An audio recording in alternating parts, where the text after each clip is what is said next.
Jagan I-PAC డ్రామాలను ప్రజలు నమ్మే పరిస్థితిలో లేరని మంత్రి కొల్లు రవీంద్ర అన్నారు.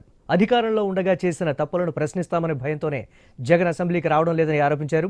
పోలీసులను బెదిరించే నీచపు రాజకీయాలకు తెరలేపారని మండిపడ్డారు. దళిత సోదరుడిని కిడ్నాప్ చేస్తే కేసులు పెట్టారా అని ప్రశ్నించారు. జగన్ ఏం మాట్లాడుతున్నారో ఆయనకే అర్థం కావడం లేదన్నారు.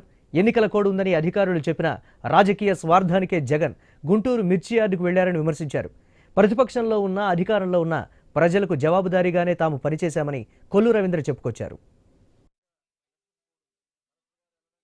అనుమతులు తీసుకోవాలని చెప్పడం జరిగింది. పోలీస్ అధికారులు చెప్పారు మాకు బందోబస్తు ఇవ్వలేదని చెప్పి ఇంకా మాట్లాడు పెయిడ్ ఆర్టిస్టులను తీసుకొచ్చి అక్కడ రైతులుగా నిలబెట్టి వాళ్ళతో మాట్లాడిస్తారు. అంతా కూడా వాళ్ళ ప్రజలకు అర్థమవుతోంది వాళ్ళు చేస్తున్నటువంటి డ్రామా ఐపాక్ డ్రామా. మరొక ఐపాక్ డ్రామాలు చేయడానికి వస్తున్నారు. మీ డ్రామాలు ఎవరు కూడా నమ్మే పరిస్థితిలో లేరు, ఎవరు కూడా తప్పించుకోలేరు. ఒక ఆయన మాట్లాడతాడు మాకు ఉద్యోగం ఉందా ఏంటి, ప్రజాసేవకు ఉద్యోగం కావాలి ఏంటి, బూతులు మాట్లాడదాకైతే కావాలేమో. మీకు ప్రజలకి బాధ్యతగా ఉన్నటువంటి మేము జవాబుదారులుగా ఉన్నాం, ప్రతిపక్షంగా కూడా జవాబుదారులుగానే ఉన్నాం, ఇవాళ అధికారంలో ఉన్నా కూడా మేము జవాబుదారులుగానే ఉంటాం. ఖచ్చితంగా ఈ జిల్లా అభివృద్ధిలో మేమందరూ కూడా సమిష్టిగా మా నాయకత్వం మొత్తం కూడా సమిష్టిగా పనిచేసి జిల్లాని మళ్ళీ ఏదైతే మనం పోగొట్టుకున్నటువంటి పరువును నిలబెట్టడమే కాకుండా రాష్ట్రంలో ప్రధానమైనటువంటి జిల్లాగా నిలబెడతామని కూడా తెలియదు.